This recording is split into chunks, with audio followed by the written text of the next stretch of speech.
नमस्कार साथियों, आप लोग देख रहे हैं प्यारा हिसार। हमने पूरे कृषि मेले की कैंपेनिंग की और लगातार हम लोग हर शॉप पे जाके कैंपेनिंग की है। यहाँ पे हर किसान लोग आए हुए हैं, लेकिन हमने एक चीज़ नोट करी कि जहाँ से मुख्य द्वार था, जो नायब सैनी जहाँ से एंट्री करी थी, वहाँ पर एक बच्चों का ग्रुप खड़ा था। पता नहीं वो नायब सैनी से मिलने के लिए इच्छुक थे या फिर उनके फ़ैन थे, क्या बात थी। मिल के भाइयों से बात करेंगे। सर नमस्कार। नमस्कार जी। सर मेरा नाम सर रोहित है। हम स्पेशल जहाँ भी जैसे कोई भी मंत्री नायब सैनिक कहीं भी जाते हैं तो कुछ बच्चे हम उनके पास जाके गुहार लगाते हैं कि ये हमारा मुद्दा है एक वैकेंसी के ऊपर। जी सर। ठीक है। सबसे पहले हरियाणा में क्या हुआ, एक सीईटी पॉलिसी लाएगी मनोहर लाल खट्टर सरकार में। पहले कहीं नहीं थी पूरे देश में। सबसे पहले मनोहर लाल खट्टर जी लाएगी सीईटी के थ्रू। पहले डायरेक्ट एग्जाम निकलते थे, कोई क्लर्क का निकल गया, कोई पुलिस का निकल गया, सीधा भर्ती होती थी। पर सरकार लाई मनोहर लाल की हम पहले सीईटी लेंगे, उसके बाद वैकेंसी निकाल लेंगे। और सीईटी भी क्या हुआ 2022 में सी ग्रुप का अलग हुआ, डी ग्रुप की नौकरियों का अलग होता है। तो क्या हुआ, सबसे पहले सी ग्रुप की नौकरियां निकाली सरकार ने कि पहले जो इंटेलिजेंट लोग हैं वो लग जाएं, ठीक है, फिर डी ग्रुप की निकाल लेंगे। तो क्या हुआ, सी ग्रुप की जब इन्होंने वैकेंसी निकाली, नौकरियां निकाली, पर नई नई पॉलिसी थी, नई नई इनको खुद नहीं समझ आई और भर्ती फंस गई कोर्ट में। तो कोर्ट में भर्ती फंसने के कारण तो क्या हुआ, इन्होंने वो वैकेंसी तो क्लियर की नहीं सी ग्रुप की, इन्होंने डायरेक्ट डी ग्रुप का पेपर ले डाला। और वही युवा जो इंटेलिजेंट थे थोड़े थे, उन्होंने डी ग्रुप का पेपर भी दे दिया। वो कोई बात नहीं, दे दिया। फिर क्या हुआ, क्या कहते हैं, फिर इन्होंने ग्रुप सी का रिजल्ट निकाला और क्या हुआ, जो डी ग्रुप में लोग लगने, सी ग्रुप में लगने थे, वो जाके डी ग्रुप में लग गए। तो इससे रिपीटिशन होगी और वो उन्होंने फिर अपनी डी ग्रुप की नौकरियां छोड़ दी, अपना सी में चले गए। तो जिन बच्चों को, जिन जरूरतमंदों को डी ग्रुप में लगना था, वो अब तक नहीं लग पाए हैं। 1 साल होने को हो गया है। 13,000 वैकेंसी निकाली थी उन्होंने डी ग्रुप की, वो अब तक पूरी भरी नहीं गई है। ठीक है। क्या हो रहा है, जब भी लिस्ट आती है, पहले 10,000 निकाली, जब भी लिस्ट आती है वही सी ग्रुप के लोगों का नाम होता है और वो पहले से नौकरी पे लगे हुए हैं, क्लर्क में या ग्राम सचिव में। फिर लिस्ट आती है, वो उसमें लगे हुए हैं, उन्हीं का नाम लिस्ट में रहता है। तो जो मेन बच्चे होते हैं वो लग ही नहीं पाते हैं। तो मेरी सरकार से गुजारिश है, ये रिपीटिशन जो बार बार हो रही है, उन्हीं का नाम आप बार बार दिए जा रहे हो जो ऑलरेडी नौकरी पे है। और जिनको नौकरी लेनी है वो अपना एप्लीकेशन दे रहा है, धक्के खा रहा है 1 साल से। ठीक है। तो सरकार को क्या करना चाहिए, ठीक है आप रिपीटिशन नहीं रोक सकते, 15-20 दिन में युवाओं को मौका दो, आपने ज्वाइन करना है कि नहीं करना। ज्वाइन नहीं करना तो लिस्ट एक और दो, एक और लिस्ट दो। एक बंदा तो है जो 1 साल पहले लग गया ग्रुप डी में और एक अब तक धक्के खा रहा है। तो सरकार ने अभी भी 6500 की कुछ लिस्ट निकाली थी ग्रुप डी की, पर क्या हुआ, उसमें भी कह रहे हैं 2-3 हज़ार लोग रिपीट हैं।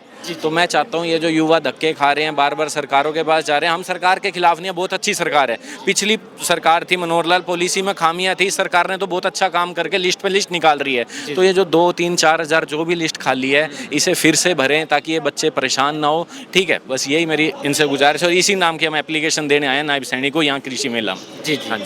यानी कहने का मतलब है कि जो एक मतलब वैकेंसी निकाल रहे हैं, तो जो उन्हीं की वैकेंसी निकाल रहे हैं कि जो लोग पहले ऑलरेडी लगे हुए हैं, तो फिर उनमें तो एज चॉइस का मतलब जॉब का ऑप्शन हो गया भी। अगर ये जॉब हमें अच्छी लगी तो ठीक है, अभी दोबारा उसमें नाम आ गया, उसको ज्वाइन कर ली। लेकिन जिसको एक परमानेंट रोजगार की जरूरत है, जिसका नाम नहीं आ रहा, उनके लिए आप मतलब एक गुहार के लिए वो आए हुए हैं। मेन मुद्दा यही है कि सरकार को पहले ग्रुप सी की वैकेंसी पूरी भर देनी चाहिए, जी। फिर ग्रुप डी की भरनी चाहिए। पर सरकार क्या करती है, वही ग्रुप सी के जो बच्चे हैं वही ग्रुप डी का पेपर में बिठा देती है और वही बच्चे फिर क्या कहते हैं, छोड़ देते हैं नौकरियां ग्रुप डी की, और वो वैकेंसी खाली रह जाती है और जिनका नाम आना चाहिए उनका नाम ही नहीं आ पाता।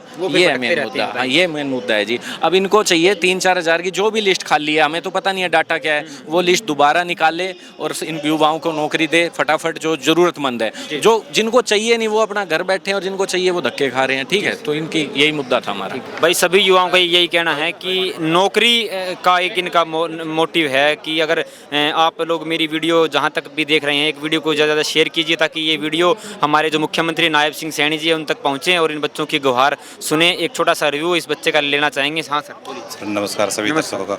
मैं ये कहना चाहता हूँ, देखो सरकार ने काम बहुत अच्छा किया है, पिछली भर्तियों से तो बहुत अच्छा किया है, लेकिन सरकार की एक छोटी सी कमी रह गई कि पहले तो जो सरकार मनोहर लाल सरकार थे उन्होंने बोला गया था पहले हम डी ग्रुप सी ग्रुप के लेंगे, उसके बाद जो बच जाएंगे उनको हम डी ग्रुप में ले लेंगे। लेकिन इलेक्शन के टाइम उल्टा कर दिया, पहले डी की कर दी फिर सी की। जो बच्चे इंटेलिजेंट थे उनको उन्होंने पहले डी में पेपर दिया, वो उसमें सेलेक्ट हो गए, फिर वही बच्चे सी में चले गए, डी की खाली हो गई। तो अभी हम सिर्फ इतना ही कहना चाहते हैं, किसी भी तरह जो भाई इंटेलिजेंट थे ठीक है दे दिया, लेकिन उसके बावजूद भी जो पोस्ट अभी खाली हैं वो उन बच्चों को दे दी जाए जो एक्चुअल में डी ग्रुप के काबिल हैं, जो इसमें लगना चाहते हैं। पर सरकार थोड़ा थोड़ा देगी, उसमें भी रिपीट कर रही है, जो कि बहुत हमारे साथ अन्याय है। अभी ये है हम यदि दोबारा ये नई वैकेंसी निकालेंगे डी की, उसमें हमने दोबारा पेपर देना पड़ेगा, बच्चों को फिर भी डी ग्रुप में ही आना है। इसलिए हम ये सोचते हैं सरकार ये थोड़ा काम अच्छा कर दे तो इसमें हमारा भी भला है और हमारे साथ सरकार का भी।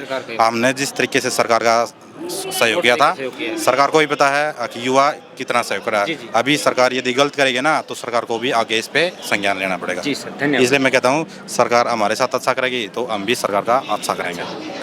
देखिए साथियों, जहाँ तक आप मेरी वीडियो देख रहे हैं, ये वीडियो नायब सिंह सैनी तक पहुँच जानी चाहिए और जो जितने भी रोज़गार जो मतलब बेरोज़गार जो बच्चे हैं उनकी ये गुहार है। तो इस वीडियो को ज़्यादा से ज़्यादा शेयर करें। आप देख रहे हैं प्यारा हिसार, मैं आपका अपना संदीप फरासी। जय हिसार, जय हरियाणा।